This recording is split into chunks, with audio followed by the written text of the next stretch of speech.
예, 오늘 성탄 예배에 오신 우리 성도들을 또 우리 가족들을 주님의 이름으로 환영하고 축복합니다. 저는 동원교회를 섬기는 박은성 목사입니다. 원래 제가 목소리가 꾀꼬리인데 감기가 걸려서 조금 탁하니까 그런 줄 아시고, 오늘 크리스마스는 뜻이 뭐냐면 그리스도, 크라이스트, 그리고 메스, 예배라는 뜻입니다. 그리스도가 오심을 예배하는 날이다. 근데 우리 크리스마스는 선물을 빼놓을 수가 없죠. 크리스마스 선물, 크리스마스 소원. 그래서 오늘은 크리스마스 가장 귀한 선물에 대해서 좀 말씀을 나눠보려고 합니다. 우리 박주아 어린이 오늘 크리스마스인데 선물 받았어요? 못 받았어요? 영종도까지는 산타 할아버지가 좀 늦게 가시나 봐요. 저쪽에 서울 쪽을 돌고 아빠 아마 혼 좀 나야겠네. 저녁에 우리 다른 데로 저녁에 가면 있을 거예요. 우리 권혁빈 어린이 오늘 크리스마스 선물 받았어요? 권혁빈 받았어요? 마곡은 들르셨군요. 마곡과 영종도가 섬이 있어서 영종도는 나중에 배 타고 가실 거예요. 뭐 받았어요? 우리 권혁빈 어린이는?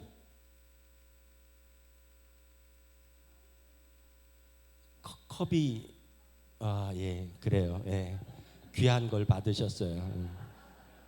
제 기억에 보면 우리 아이들은, 남자아이들은 뭐 로봇이나 자동차 같은 장난감, 여자아이들은 인형 같은 거를 좋아했던 것 같아요. 요즘은 또 뭐 닌텐도 게임 팩 같은 그런 것들을 선호하기도 하죠.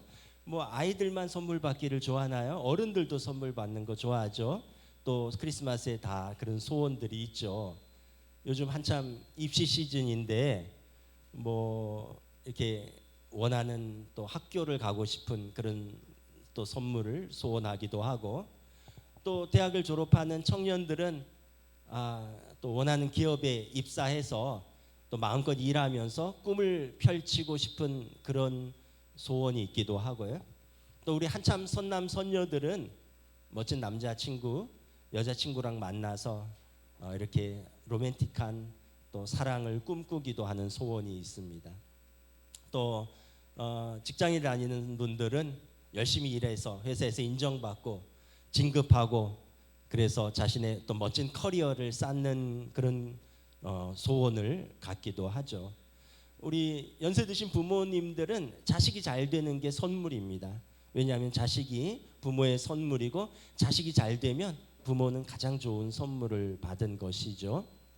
그런데 선물은 이렇게 눈으로 볼 수 있고 또 돈으로 살 수 있는 것도 있지만, 가끔 보면 더 귀한 선물, 더 좋은 선물은 돈으로 살 수 없는 것들이에요. 예를 들면 사랑 같은 거죠. 사랑의 마음 같은 거. 우리 오헨리 단편 소설에 보면 크리스마스 선물 나오잖아요. 남편 짐과 아내 델마가 서로 크리스마스 선물을 해주기를 원하는데 너무 가난한 가정이에요. 그래서 남편은 아내의 그 길게 기른 그 아름다운 머리를 꾸며줄, 장식해줄 은으로 된 핀인가요? 빗을 사기를 원하고, 또 아내는 남편의 금 시계인데 줄이 너무 낡고 보잘것없어요. 그래서 멋진 그 금시계에 맞는 줄을 사주고 싶어요. 그런데 돈이 없어요. 그래서 아내는 머리를 잘라서 남편의 시계줄을 사고, 남편은 금시계를 팔아서 아내의 은빗을 사죠. 그리고 성탄절날, 크리스마스날 서로 선물을 교환했는데 서로 쓸 수 없는 선물에 웃음밖에 나오지 않죠. 그러나 서로의 마음을 확인하는 가장 귀한 선물이죠. 성경 잠언에 마른 떡 한 조각만 있고도 화목한 것이 육선이 가득하고 고기가 가득하고 다투는 것보다 나으니라 말합니다. 이 두 부부는 누구보다도 행복한 선물을 받은 것이죠. 또 어떤 선물이 있을까요? 돈으로 살 수 없는 것. 편안함, 평안 같은 것이 있죠. 여러분, 편안함과 평안은 달라요. 편안함은 돈 주고 살 수 있는 겁니다. 돈 주고 좋은 신발을 신으면 편안합니다. 발이 편안하고요.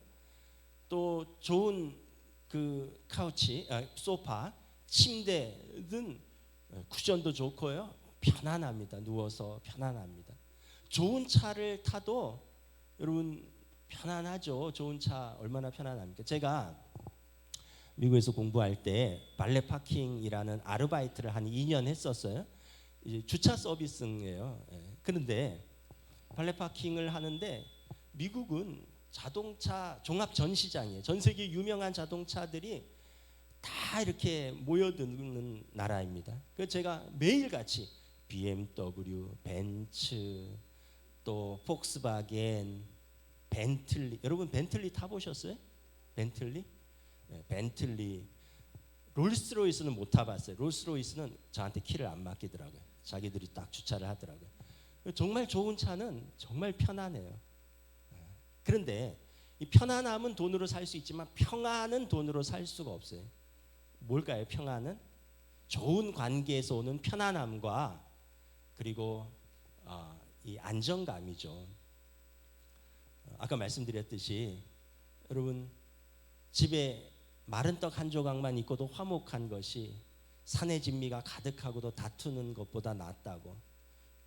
그 가족이 가난하지만 서로 화목한 평안한 가정, 이게 얼마나 은혜롭습니까? 여러분 또 일터에서 일하는데 마음에 안 맞는 사람이 있어요. 그러면은 의미 있고 보람 있는 일을 해도 힘들잖아요. 그 평안함은 이건 돈으로 살 수 있는 게 아니죠. 이게 참 귀한 선물입니다. 우리는 평안을 위해서 부르심을 받았습니다. 우리 각자는 평강의 왕으로 오신 예수님의 좋은 제자로서 여러분들의 가정에서 일터에서 여러분들이 있는 곳에서 평안을 선물로 이루어가는 사람들이 되어야 됩니다. 또 돈으로 살 수 없는 것이 뭐가 있을까요? 건강이죠. 건강. 여러분 건강을 잃으면 다른 모든 소원들, 다른 모든 선물들이 다 의미가 없어집니다. 딱 본질적인 한 가지 소원 선물로 수렴됩니다. 건강을 찾는 거예요. 여러분 건강을 잃었는데 가르치고 배우고 이 열정이 있어도 감당을 못해요. 여러분 건강하지 못하면 그렇게 하고 싶은 것, 그렇게 먹고 싶은 것, 가고 싶은 곳, 만나고 싶은 사람 다 만날 수가 없어요. 건강을 잃으면 그렇게 내가 주장했던 것, 그렇게 내가 믿고 붙들어 왔던 것들이 흔들려요. 그래서 여러분 건강도 우리가 건강하니까 잘 모르지만 정말 하나님이 주신 귀한 선물이에요. 그래서 우리 기독교 영성 중에 금식이라는 그런 훈련이 있어요. 주로 이제 고난주간, 한 주간 정도 하는데 금식은 일정 기간 곡기를 끊는 것입니다. 그래서 육체의 양식을 공급하지 않는 거예요. 그러면 몸에 힘이 빠지죠. 몸에 힘이 빠지면 자기 자신에게 집중하게 됩니다.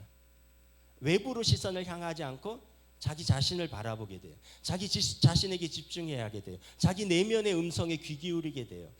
바쁘고 분주한 일상에 찌든 우리 현대인들이 이런 금식 같은 걸 통해서 자신을 집중하고 자신을 바라보고 또 자신에게 주어진 음성과 소명을 바라보는 그런 시간들이 되는 거죠.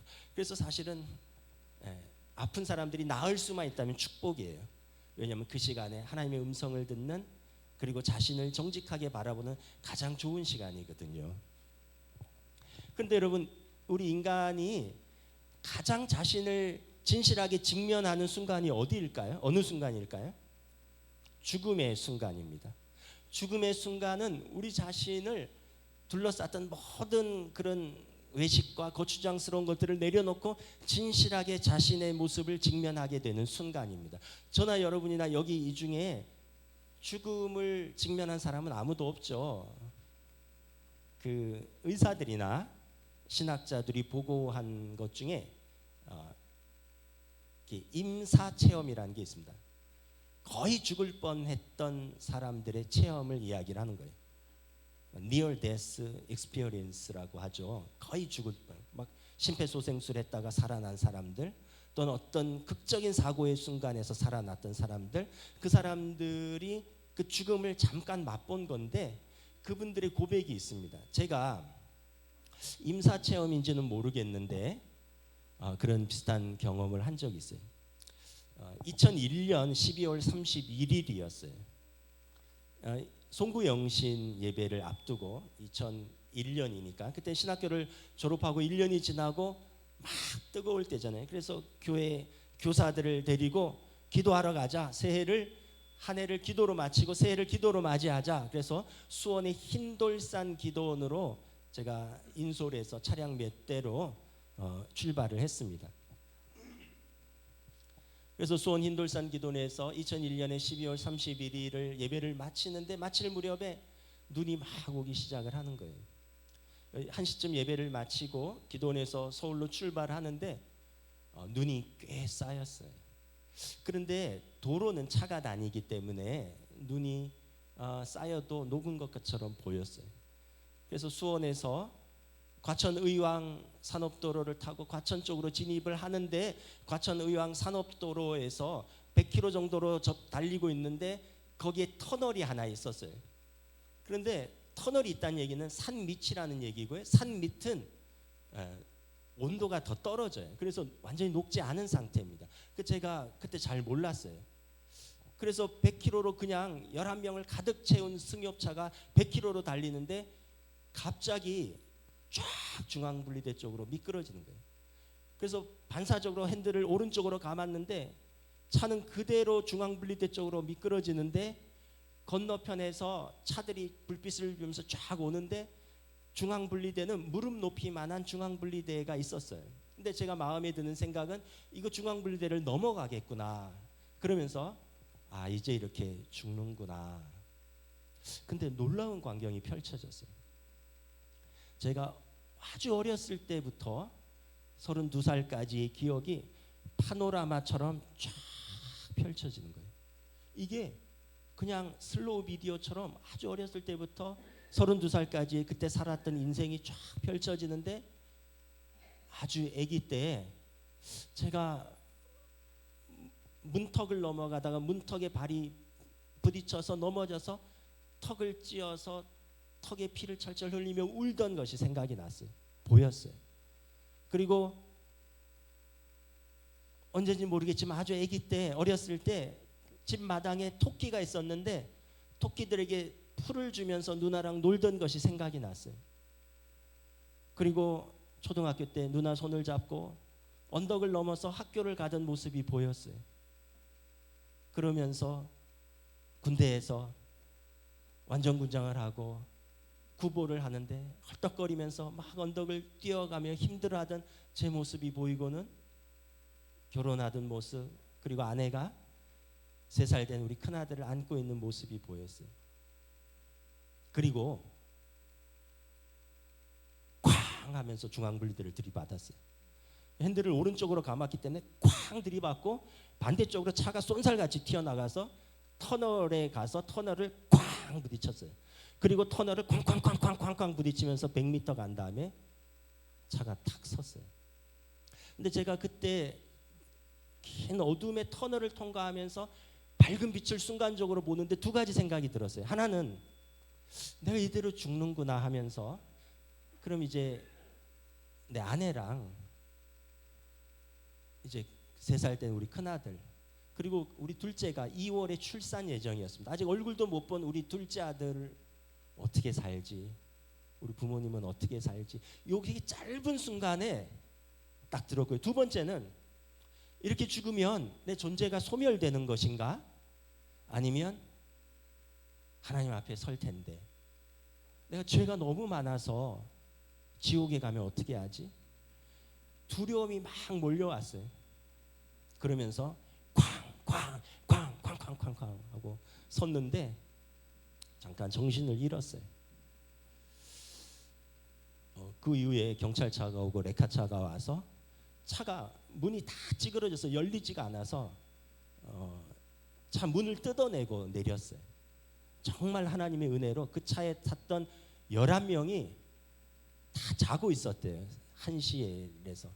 그래서 그냥 쾅쾅쾅 하다 눈 뜨니까 그냥 이렇게 사고가 난 거예요. 근데 저는 잠깐 정신을 잃었고 이게 죽었나 살았나 천국인가 지옥인가 하면서 이렇게 있는데 뒤에서 소리가 들리는 거예요.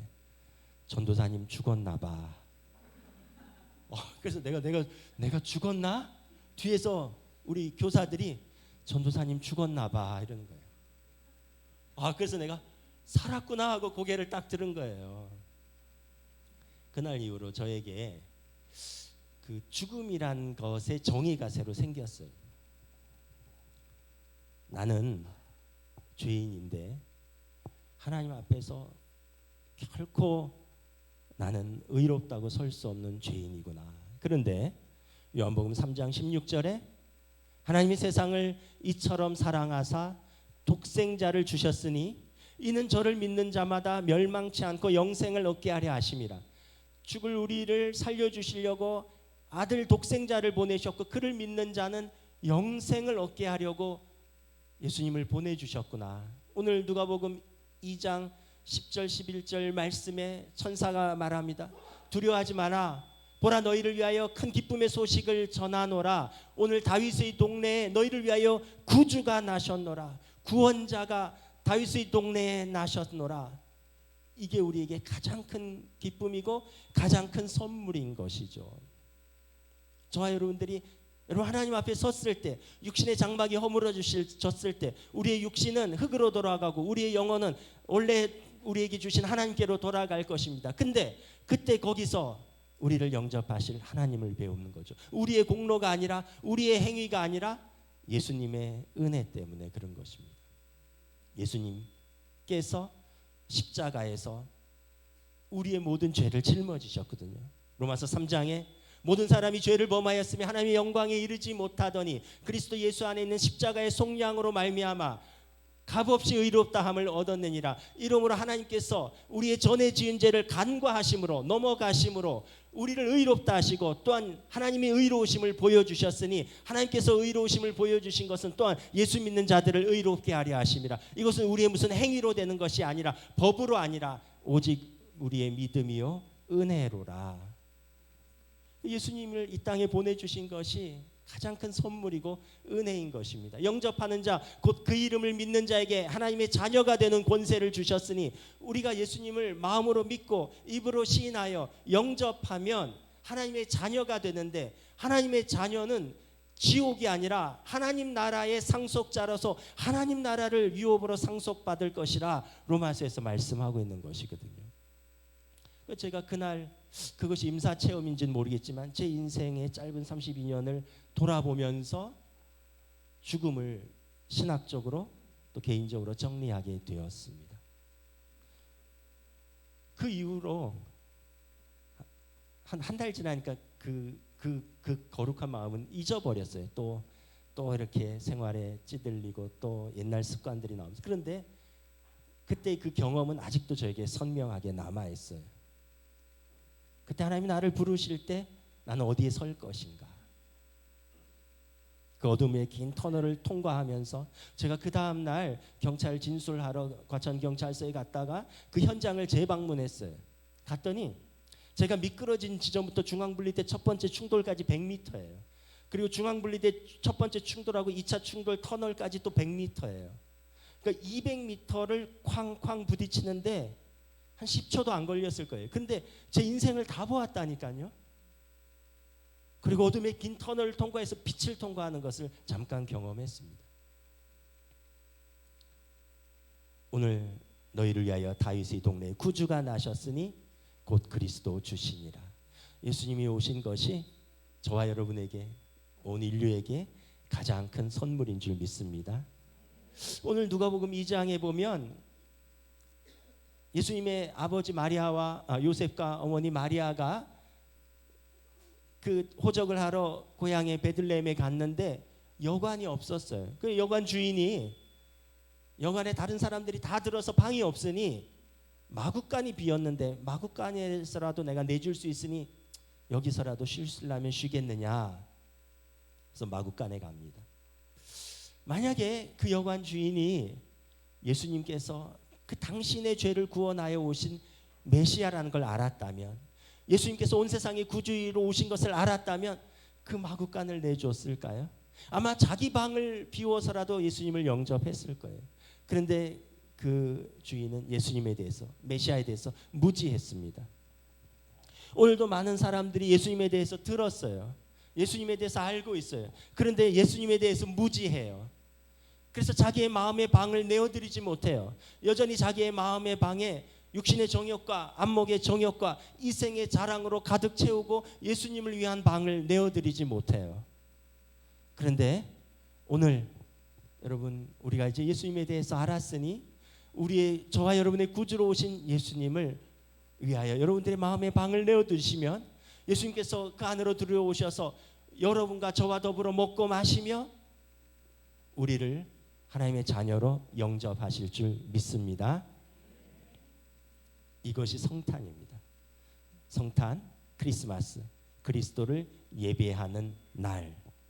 오늘 이날 가장 귀한 선물을 받은 저와 여러분들에게, 그리고 우리 정남님 기도하셨던 것처럼 아직도 세계 곳곳에 전쟁과 기근과 질병으로 고통받는 사람들, 그리고 우리나라의 이 혼란스러움 속에서도 우리가 소망의 메시아를 바라보며 저와 여러분들의 삶의 자리에서 가장 귀한 선물을 올라오신 예수님을 예배하며 기뻐하는 오늘 복된 하루가 되시기를 우리 예수님의 이름으로 축복합니다.